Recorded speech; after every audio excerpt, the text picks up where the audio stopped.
Pozdrav svima i dobrodošli na moj kanal. Danas pravimo lažni kunafe. Za to nam je potreban jedan paket tosta kojem ćemo odstraniti korce.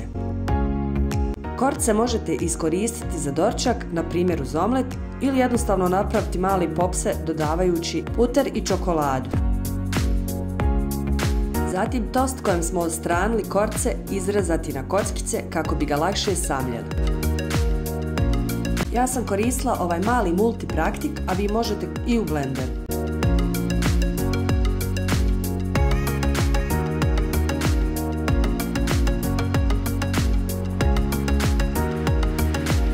Mljeveni tost dodati u jednu posudu, a zavisno koliko ste ga sitno samljeli, dodat ćete i vode. Ja sam dodala pola šolje, otprilike. Zatim dodati i kašku istopljenog putera, to je negdje oko 50 grama. I sve dobro izmiješati da se sastojci sjedine.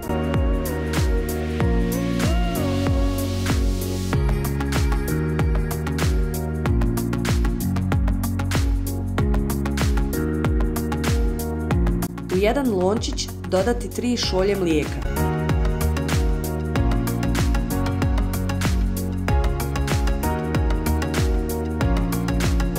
Zatim jednu kašiku gustina, jednu kašiku brašna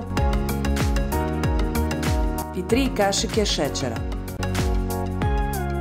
Sve dobro izmiješati i kuhati na laganoj vatri dok se ne zgusne.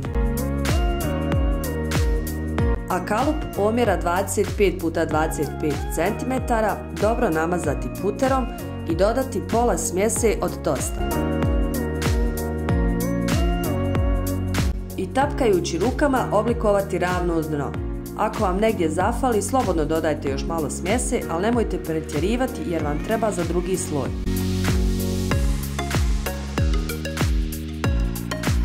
Kada se mliječna smjesa zgusnula, u nju dodati jednu kaškicu vode cvijeta naranči ili ružne vode.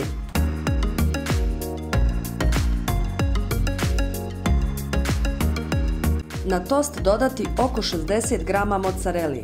Ja sam koristila kuglu od 125 grama, tako da sam uzela pola. Zatim dodati mliječnu smjesu i lijepo je rasporediti da bude podjednaka na svim dijelovima.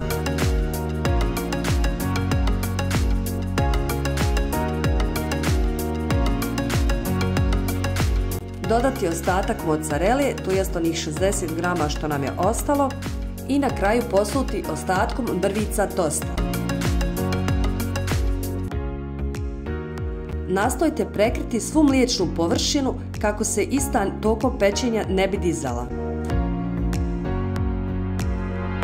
Zatim ponovo polako utapkajte kako bi dobili ravnu površinu i pecite 25 do 30 minuta u zagrijanoj rjerni na 180 stepeni.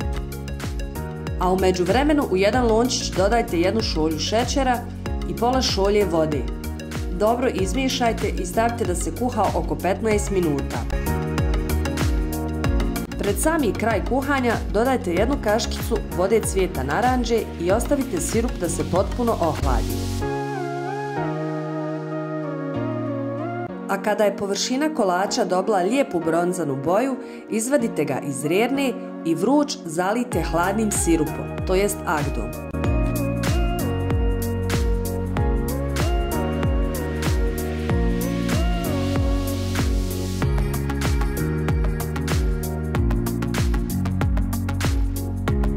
Možete ga ukrasiti po želji, a ja sam koristila mljevene pistacije.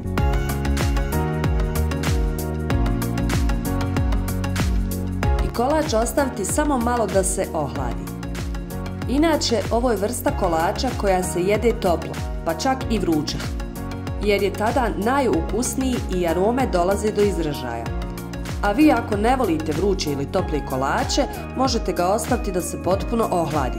A sliku kako ovaj kolač izgleda kad se ohladi, pogledajte na kraju videa.